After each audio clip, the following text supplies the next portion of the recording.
Você tem uma união estável há anos com a pessoa, construíram patrimônios, estavam juntos e tal, tá tudo certo, mas essa pessoa faleceu.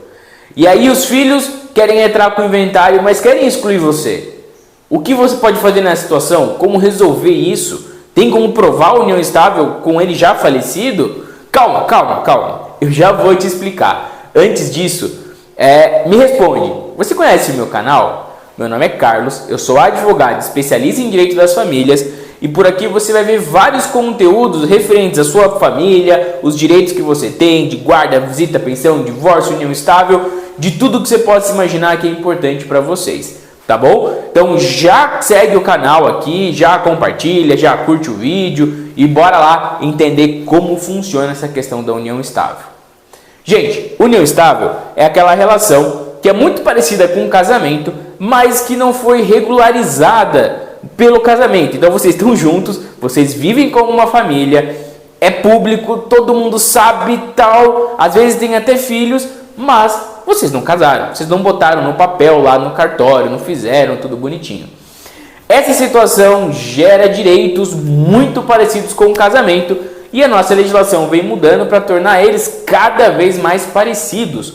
Então, união estável e casamento têm direitos muito próximos, inclusive no direito das sucessões. Então, quando a gente vai falar lá de inventário, o STF, na repercussão geral 809, ele igualou para a questão de regime sucessório a união estável e o casamento, tá? Então, a gente quando fala casamento no direito das sucessões, lá no inventário e tal, é a mesma coisa que falar em falar em união estável, beleza? Só que a questão da união estável é um pouquinho diferente, porque o casamento, você tem o documento lá, você tem a certidão de casamento.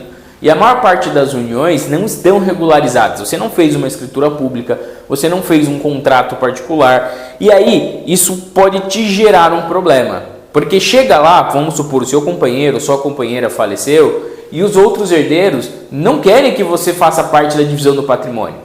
Eles querem tudo para eles. E muitas vezes eles alegam no judiciário que o pai era viúvo, que o pai era solteiro, que o pai não tinha uma companheira, que aquela companheira era só uma namorada. Então isso não geraria direitos hereditários, isso não geraria nem mesmo meação. Então você ficaria sem nada. A gente tem algumas coisas que podemos fazer nessa situação. Primeiro, você pode fazer isso no próprio inventário. Então na hora que é aberto o inventário, você prova para o juiz com documentação. E gente, se a documentação for farta, vocês tiverem contas na mesma residência, vocês tiverem fotos juntos, tinha lá na página do Facebook que vocês estavam casados, por exemplo, escrito lá, casado com fulano de tal, vocês tiveram filhos juntos, existem patrimônio que está em nome dos dois, então existem coisas, existem documentos muito claros que essa união existiu. Então nessa situação já dá para você pedir lá no processo de inventário mesmo. Por quê? Porque o juiz precisa resolver questões que são meramente documentais dentro do processo de inventário, não tem problema nenhum. Ainda mais se os herdeiros acabarem concordando, fica tudo mais simples. Agora, se esses documentos são meio fracos ou os herdeiros vão contestar esses documentos, muitas vezes é mais interessante entrar com um processo de reconhecimento de união estável, mesmo que seja pós-morte, ou seja, depois da morte. E nesse processo você vai destrinchar a relação de vocês, quando ela começou, como começou, as provas dessa relação. E gente, prova pode ser de tudo, tá? O importante é provar. Então você pode juntar essas contas, você pode juntar certidão de nascimento do filho, fotos, coisas do cotidiano agora com internet, Instagram, Facebook. Muito provavelmente você colocava o cotidiano de vocês lá. Então coisas que demonstrem que aquilo não era só um namoro e que aquilo de fato existia como uma união e que vocês dividiam esse patrimônio, certo? Então pegou essa dica, ó. Se tiver documentação muito farta e os herdeiros não empizinharem, dá para fazer direto no processo de inventário, muito mais rápido, muito mais simples. Caso essa documentação não seja tão boa ou os herdeiros questionem isso, vai precisar de um outro processo para fazer esse reconhecimento. E a questão das provas, você pode usar tudo que vocês possam imaginar. Eu gosto muito dessas provas que demonstram cotidiano, tá? conta de água, conta de luz, cartão de crédito, coisas desse gênero, porque isso deixa muito claro para o juiz que vocês estavam nessa união, que essa união é pública, que as pessoas tinham conhecimento. Fotos em família mesmo é perfeito. Tem várias fotos de você com o filho deles, às vezes até texto na internet dos próprios filhos falando sobre você. Fica um pouco difícil dizer que não tinha uma união.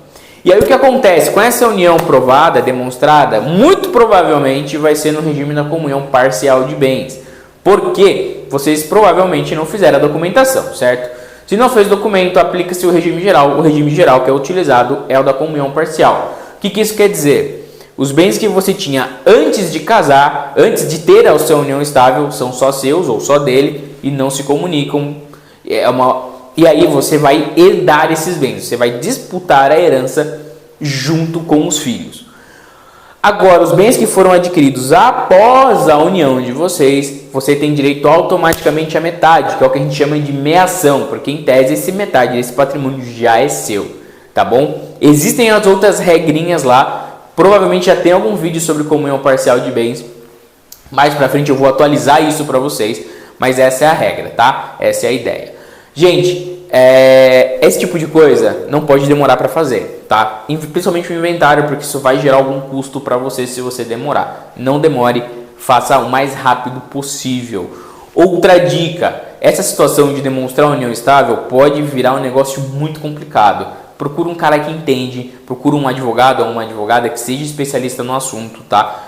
Como nós aqui no meu escritório, que a gente lida com isso 24 horas por dia, 7 dias por semana. Porque senão você vai se meter num problema gigantesco, não vai conseguir resolver e só vai piorar a sua situação, tá? É uma dica que eu dou para vocês. Procure gente que entende, que é especialista no assunto para poder te auxiliar nisso.